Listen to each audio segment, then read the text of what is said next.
Hi again, everyone. I'm Ollie Matthews. This is Societal Narcissism. This video is sponsored by contribution from Tier, and here's his story. Hey, Ollie, Tier here. I really enjoyed your recent boomer videos exposing them for what they are, as you and I and many others on the Narcissism channels were raised by boomers. It seems like there is a pattern here. The boomers, the feminists, they're anything but feminine, and the demoralized male. It all seems to coincide at once. The push for equal rights, etc. Of course, we know this is about equal and more. Right. It's not about equal rights. Feminism isn't about equal rights for women. It's about government-imposed superiority. That's what the feminist is seeking. Russia's rule number 35. Feminism was invented to give unattractive women access to the mainstream of society. They push for equal rights, etc. Of course, we know this is about equal and more. No one is held accountable for anything anymore, except in certain demographics. It's sickening, and it's bad business for everyone. I can recall many moments where my mother would be raising hell about something, and this was a regular occurrence, and my dad would just placate her unendingly. It really was mind-blowing how much power he relinquished to her. But I think most of, not all of this kind of societal behavior is socially engineered. So now we have a bunch of weak-ass men and a bunch of ball-busting bitches who think they should be in charge, when really they should be putting a turkey in the oven and cleaning the house. Most of the feminists are not qualified for even that. Note, of course, I have to throw in my disclaimer, it's not all women and not all men who are guilty of this nonsense. So I'd like to see if you could find some material on this and discuss. As always, we appreciate what you've done and continue to do. You do great work. Keep it up. Respectfully, Tier. Right, and this is the older boomers pushing this on the younger women, saying, you need a career, not a family, and then these girls, they get involved in these careers, and by the time they hit their mid-30s, early 40s, they realize they didn't want a career at all. What they wanted was a husband and a family, and now it's too late. But one of the videos that I think encapsulates it perfectly is from a couple years ago. It's a TED Talk from Cassie J. And Cassie J is a girl who went undercover in the men's rights community as a feminist, thinking she was going to expose what the men's rights people were a bunch of misogynists and pigs, and they're just trying to subjugate women, and that's not what she found at all. So let's get into the TED Talk. It's about 14 minutes long, and I have it sped up so it doesn't take as long.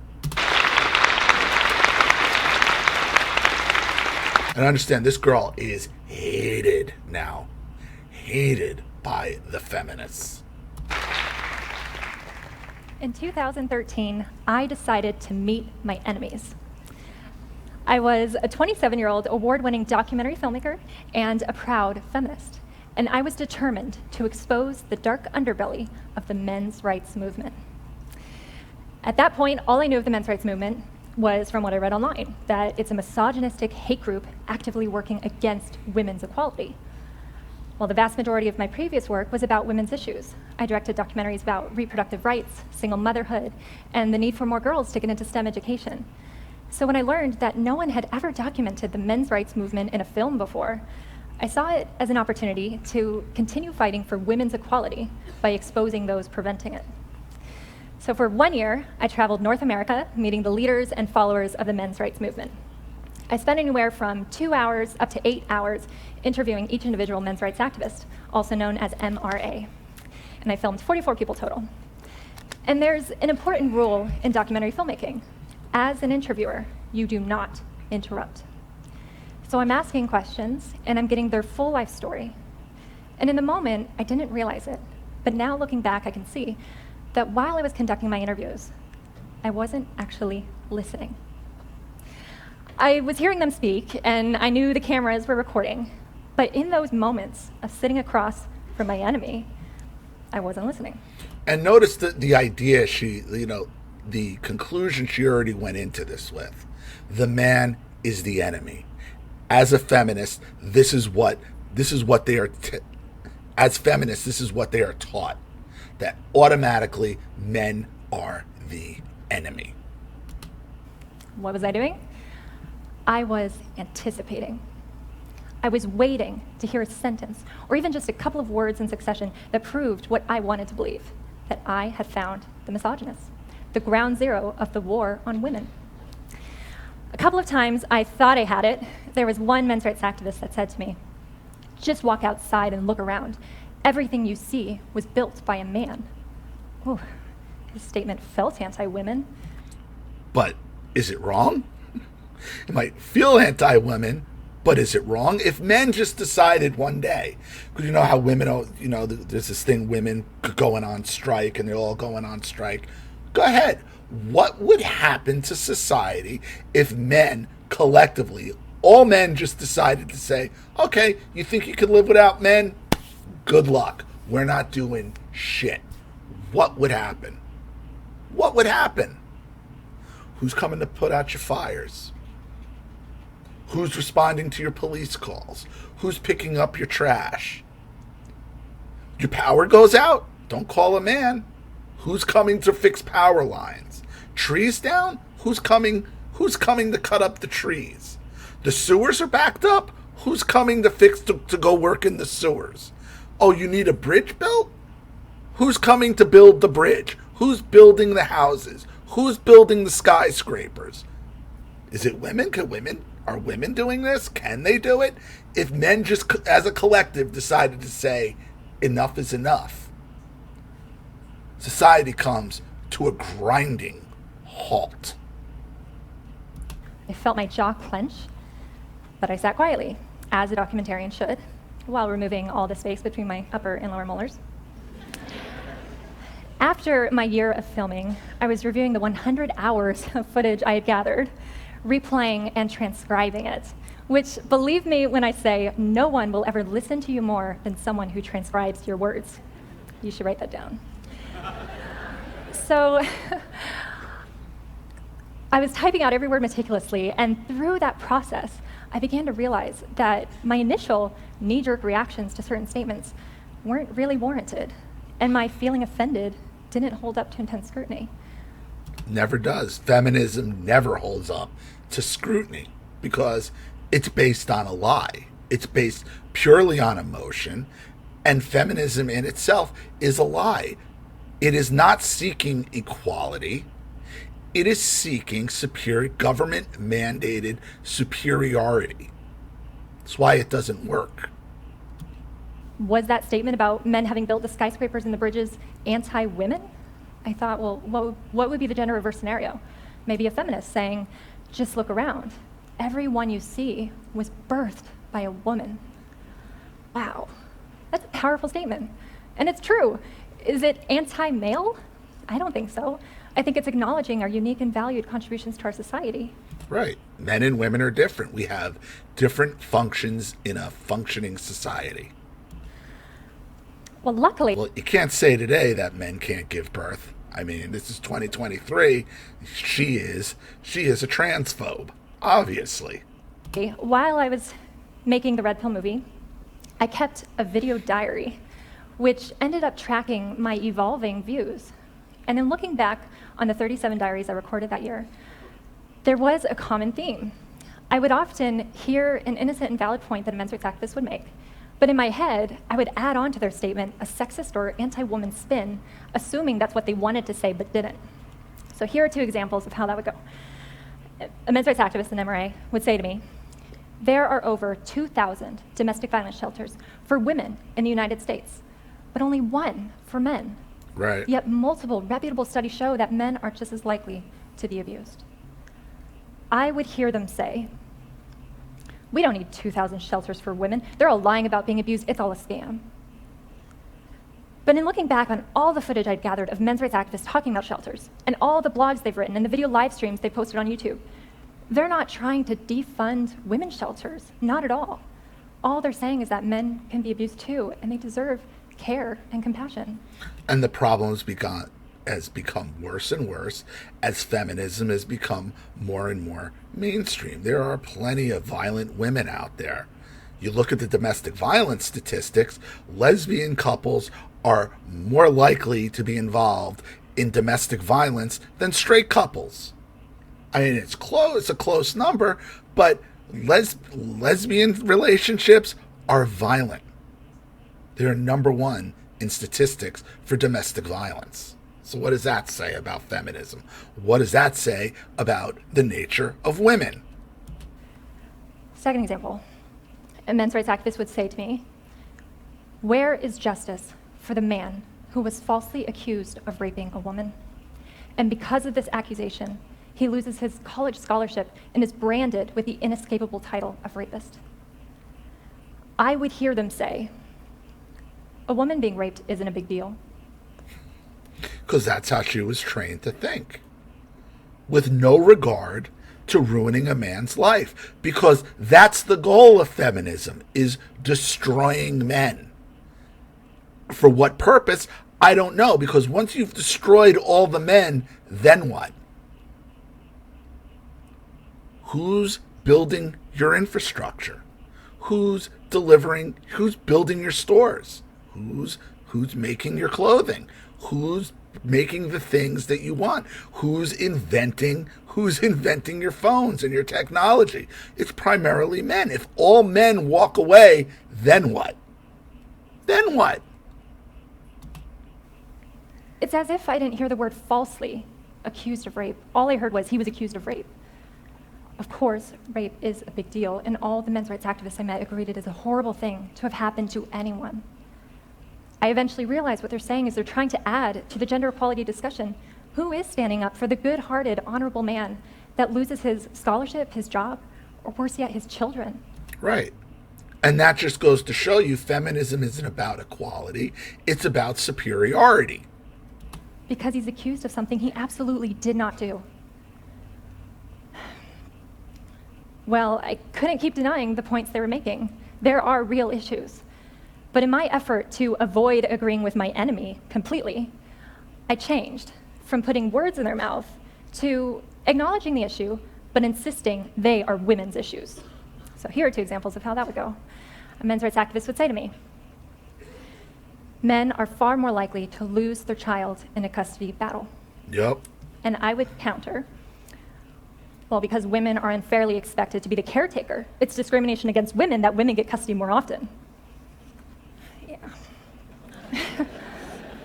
So, like, the women are being forced to take custody? No, the women are using the family courts as a weapon to destroy their ex. That's what's been going. That's what goes on, and she comes to realize that. I'm proud of that. Second example, an MRA would say to me, men are roughly 78% of all suicides throughout the world. Right. And I would counter with, but women attempt suicide more often. So ha. Ha? It's not a contest, but I kept making it into one. Why couldn't I simply learn about men's issues and have compassion? Because feminism is another dogma, another religion that you have to just take as faith without proof. Passion for male victims without jumping at the opportunity to insist that women are the real victims. Well, after years of researching and fact-checking what the men's rights activists were telling me, there is no denying that there are many human rights issues that uniquely or disproportionately affect men. Paternity fraud uniquely affects men. Yep. The United States Selective Service, in the case of a draft, still uniquely affects men. Workplace death. Well, they're talking about drafting women, and these women go search women in the draft on YouTube and go see some of the response videos by these women, by women now who might be in potential danger of being drafted, and look at their excuses of why they shouldn't be drafted, what they're going to do. You can't tell me what to do. I'm not going to have some male drill instructor order me around, and boy, are they in for a shock. Okay, good luck with that. Disproportionately men. War deaths, overwhelmingly men. Suicide, overwhelmingly men. Sentencing disparity, life expectancy, child custody, child support, false rape allegations, criminal court bias, misandry, failure to launch, boys falling behind in education, homelessness, veterans issues, infant male genital mutilation, lack of parental choice once a child is conceived, lack of resources for male victims of domestic violence. So many issues that are heartbreaking if you are the victim or you love someone who is the victim of any one of these issues. These are men's issues, and most people can't name one because they think, well, men have all the rights, they have all the power and privilege. But these issues deserve to be acknowledged. They deserve care, attention, and motivation for solutions. Before making the Red Pill movie, I was a feminist of about 10 years, and I thought I was well-versed on gender equality issues. But it wasn't until I met men's rights activists that I finally started to consider the other side of the gender equality equation. Doesn't mean I agreed with all that they said, but I saw the immense value in listening to them and trying to see the world through their eyes. I thought if I could get my audience to also listen to them, it could serve as a rung on the ladder, bringing us all up to a higher consciousness about gender equality. Good luck, because feminism is just nothing more than another dogma, another religion. And if you speak out against it, now you're a heretic. And that's what this girl became within the feminism community, a heretic. So in October 2016, the film was released in theaters and articles and critic reviews started to roll in. And that's when I experienced how engaged the media is in groupthink around gender politics. And I learned a difficult lesson. When you start to humanize your enemy, you, in turn, may be dehumanized by your community. Right. You find out the true nature of the feminist. Because, like I said, it's just another religion under the umbrella of Marxism, communism, societal narcissism. And that's what happened to me. Rather than debating the merit of the issues addressed in the film, I became the target of a smear campaign. And people who had never seen the movie protested outside the theater doors, chanting that it was harmful to women. It certainly is not. No, it's harmful to the it's harmful to the lie of feminism. That's what it's harmful to, under the guise of it's harmful to women. Feminism is harmful to women. That's the reality. Feminism is harmful to society as a whole. And that's not saying it's all women and all men, and all women should just be at home raising kids and barefoot and pregnant in the kitchen. That's not what it's saying. But what feminism has proved is that a majority of these women who bought into it in a young age and focused on their career, didn't have a family, didn't have children, end up regretting it by their mid to late 30s into their 40s. And they have either two paths to go. Either they can admit that they fucked up and try to save society and younger girls and say, don't follow this, it was stupid. Or you could do what most feminists do, double down on it, get a butch haircut, and say, if I'm not happy, no one's going to be happy. But I understand their mindset. If I never made this movie and I heard that there was a documentary screening about men's rights activists that didn't show them as monsters, I too would have protested the screenings or at least signed the petitions to ban the film, because I was told that they were my enemy. I was told that men's rights activists were against women's equality. Without any research, and this is what because you are trained, because it's like a cult, it's a religion, just to take it on blind faith from the high priests or bishops or whatever you want to call it, okay, the elders of the religion, to just take it on faith. And don't research it on your own, because then you're going to learn the truth and become a heretic.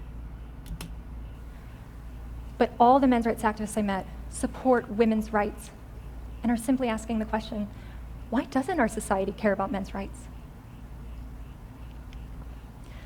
Well, the greatest challenge I faced through this whole process, it wasn't the protests against my film, And it wasn't how I was treated by the mainstream media, even though it got pretty disgusting at times. The greatest challenge I faced was peeling back the layers of my own bias. It turns out I did meet my enemy while filming. i.e. looking in the mirror and accepting what reality is, which most of these women, most of these feminists will never do. It was my ego saying that I was right and they were subhuman. It's no secret now that I no longer call myself a feminist, but I must clarify, I am not anti-feminist, and I am not a men's rights activist. I still support women's rights, and I now care about men's rights as well. However, I believe if we want to honestly discuss gender equality, we need to invite all voices to the table. Yet this is not what is happening. Still, none of these feminists can ever explain, what can a man do today that a woman can't do? The pay gap has already been, the pay gap has already been disproven a million ways to Sunday. Okay, there is no gender pay gap. In fact, if you look at the hours that men put in versus the hours that women put in to a job, into a career, women make more, make considerably more than men. There is no gender pay gap. That is a lie. So what can a woman do that a man can't do? They can never explain that. They'll bring up the gender pay gap, but the gender pay gap is bullshit. They'll bring up domestic violence, but men are generally more get abused just as much as women. And lesbian relationships, women on women, are the number one in domestic violence cases. So what are we talking about? Men's groups are continually vilified, falsely referred to as hate groups, and their voices are systematically silenced. Do I think either movement has all the answers? No. Men's rights activists are not without flaws, and neither are feminists. But if one group is being silenced, that's a problem for all of us. But that's the point of feminism.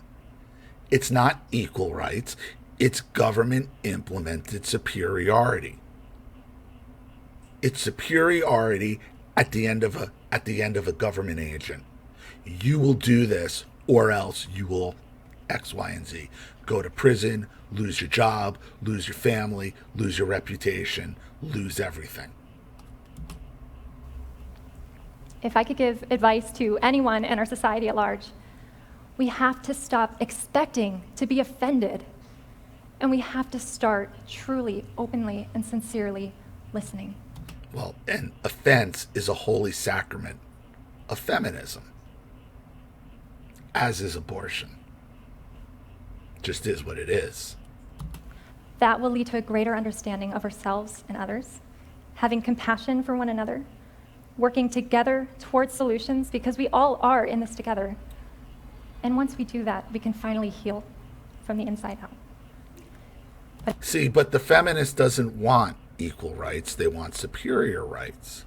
She didn't go into this project looking to understand. She went into this project looking to abuse and shame and expose. And then luckily, she was intellectually honest enough to say none of this makes sense, and admit to it. But it has to start with listening. Thank you for listening. And the feminist isn't there to listen. The feminist is there to impose their will over men, to have government-implemented superiority. So, I hope that video covers what you kind of wanted to cover here, and it's a big reason why we are where we are in society. So, I hope that helps. Thank you so much, Tier, for another contribution and topic. I really appreciate it. Thank you to everybody watching. Please leave any opinions or advice in the comment section below. And again, if you want your story read on the channel, you have a topic you'd like me to cover, something you'd like to expose, you'd like to set up a Skype, a phone call, have a private video made, you'd like to sponsor a video like this for someone who needs help and can't afford it, or just make a contribution to the channel in general to keep it supported, growing, and successful, because this channel survives 100% on contributions from all of you. Without you guys, all of this goes away. So if you like what you see here and you want to see more videos like this, you know what to do with either the Cash App, Zelle, PayPal, and email links in the description box below. Also, please like and share this video wherever you can. Subscribe to my channel if you haven't, and be sure to click the subscription bell to be notified of all my video uploads. Also, be sure to subscribe to both my channels on Rumble. Follow me on Twitter and Telegram as well. I'm Ollie Matthews. This has been Societal Narcissism. Take care, everyone.